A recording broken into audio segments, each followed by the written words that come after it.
Hai, Assalamualaikum. Saya Fahmi. Apa khabar semua? Welcome. Okay, hari ni kita ada satu topik yang penting di mana kita nak bahaskan isu-isu trader-trader semua yang di mana kalau macam bila pada awalnya dia keep make money, pada awal bulannya dia keep make money and then at the end of the month dia keep loss, kadang sampai ada yang loss semua sekali dengan modal, kadang ada yang loss semua profit yang dia buat. So end up dia akan rasa penat dengan apa hasil yang diusahakan daripada awal bulan hingga ke hujung bulan. Okey.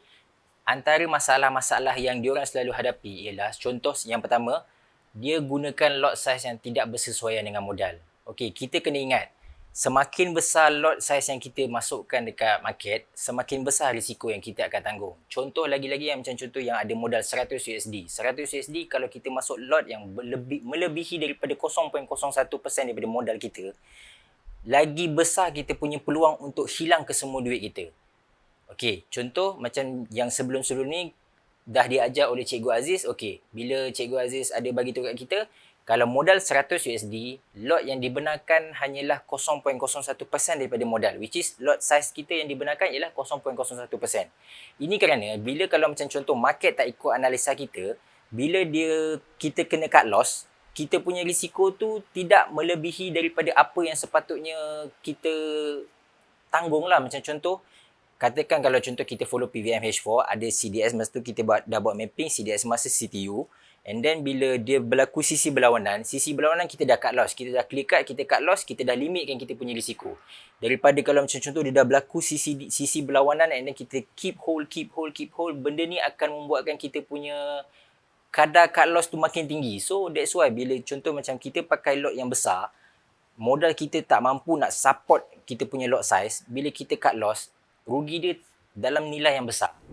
Okay, point yang kedua, which is macam bila kita trading, always jangan overconfident dengan kita punya analisa. Sebab kita kena ingat kita punya mantra, market is always 50-50. Okay, tak setiap masa market akan follow analisa kita. Ada masa dia akan lawan kita punya analisa. Okay, macam mana nak solusikan problem ni? Okay, dia punya penyelesaian dia ialah, bila kita dah buat analisa daripada basic punya analisa mapping, daripada top to down, semua yang kita buat mapping CDS.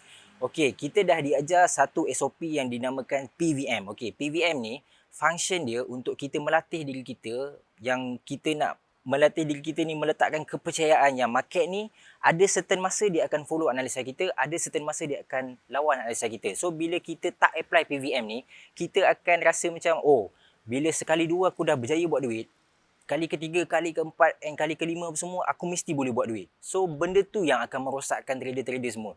So bila kita pegang dengan PVM kita dah letakkan satu kepercayaan dalam diri kita ni yang ada masa market akan ikut analisa aku, ada masa yang market tak akan ikut analisa aku. So bila dah mapping, bila dah decide mana PVM nak apply and then dah nak entry tu, always pegang PVM tu ketat-ketat.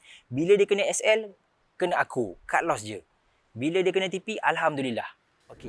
Point yang ketiga ialah kita layer dekat tempat yang tak sesuai. Okay. Dalam BB Mastery, kita dah diajar ada 5 zone SCZ yang kita boleh letakkan kita punya entry. Yang pertama MA berlawanan, yang kedua mid BB, yang ketiga luar BB, keempat black line, kelima grey line. Okay.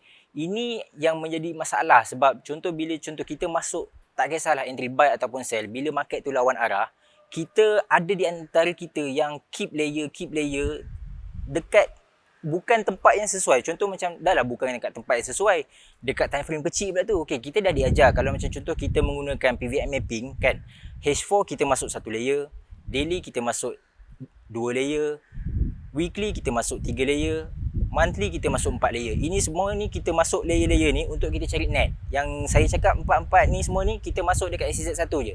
Tapi dekat SCZ lain tu semua terpulang. Cuma kalau nak layer dekat SCZ, kita dah diajar untuk layer dekat SCZ. Sebab SCZ tu adalah support and resistance. So tempat tu memang valid kita nak entry.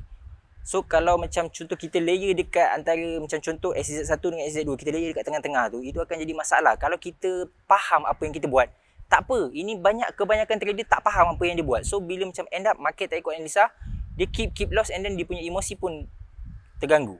Last point, kita ada certain antara kita ni yang bila macam contoh kan, every month dia letakkan target yang dia perlu achieve. Contoh macam 20% sebulan, 30% sebulan, 40% sebulan, even 50% sebulan. Okey, benda-benda ni lah yang akan mengganggu kita punya emosi end up pada hujung bulan nanti.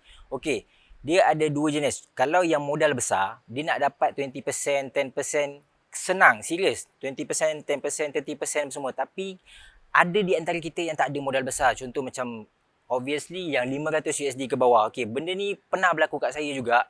Saya tak ada modal yang besar sebelum ni kan. Okey, saya tak ada berapa modal yang besar, and then bila macam contoh saya nak achieve saya punya target tu, struggle. So bila struggle, bila tak dapat, saya punya emosi akan terganggu. So benda ni akan keep macam contoh kita nak masuk market walaupun tak ada setup.